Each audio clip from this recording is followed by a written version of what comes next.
Magandang araw mga ka-SBP. Narito ngayon kasama ko si Ate Mean para samahan siya bumili ng kanilang panghapunan at kanilang pang-almusal. Ate Mean, kumusta po kayo? Okay lang po.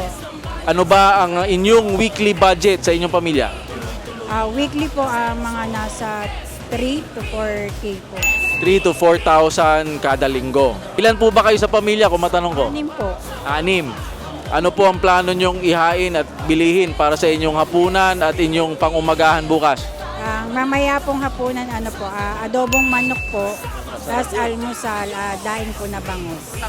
Kasarap, pwede ba akong sumaglit para makikain? Ate Mean, pwede na ba tayong mamili? Samahan ko po kayo. Okay, tara. Tuloy-tuloy na pag-asenso, SBP.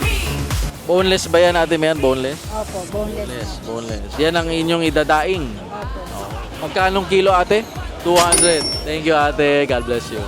Ang binibili ngayon ni Ate Mean ay para sa kanilang panghapunan mamayang gabi. Adobong manok. Mga ka-SBP, pag kayo'y namimili, siguraduhin may dala kayong sarili nyong eco bag o basket na lalagyan ng inyong mga pamili at huwag na huwag kayong mahihiyang tumawad. Ate Mean, ano po ang inyong bibili ngayon dito? Ano po, toyo, suka, laurel po, tsaka paminta. Okay, pang-adobo. Magkano lahat yan, ate? 138. Thank you mga madam.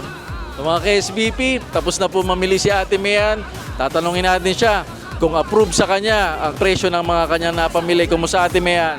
Ayos naman po. Medyo mahal ang mga bili.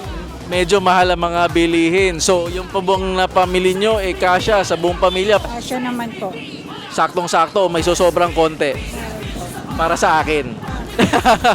Kaya mga ka-SBP, sa mahal ng mga bilihin ngayon, tulad na nabanggit ni Ate Mean, siguraduhin dekalidad at tama ang presyo ng inyong mga binibili. At sa darating na May 12, siguraduhin iboto ang number 62 SBP para pinaghirapang kita ninyo protektado sa merkado. Tuloy-tuloy na pag-asenso.